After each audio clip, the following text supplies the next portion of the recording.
挑战100道豆腐料理第6道金葱豆腐鹌鹑蛋。这道菜味道浓郁，很下饭。锅里面来点葱油，把五花肉的油脂煸出来。这葱油是我自己炸的，偷偷告诉你哈，我主页有葱油的详细制作视频，叫灵魂葱油。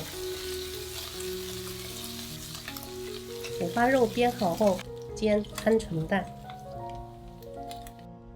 葱油混合了猪油的香气，味道很美妙。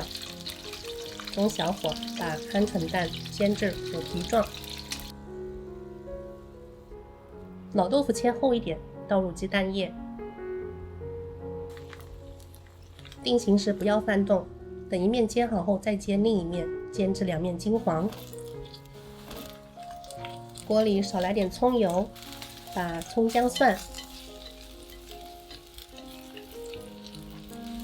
桂皮、八角、干辣椒和香叶倒进来爆香。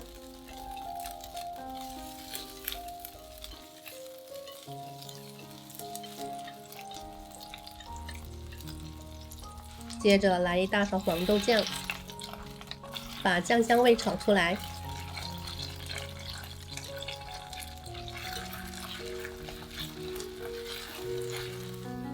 关火，依次加入鹌鹑蛋、煎好的豆腐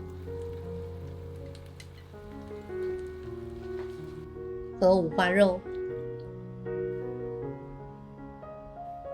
，3勺生抽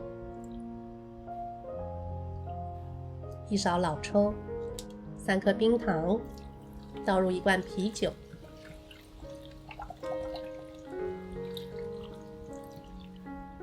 盖上锅盖，小火慢炖20分钟。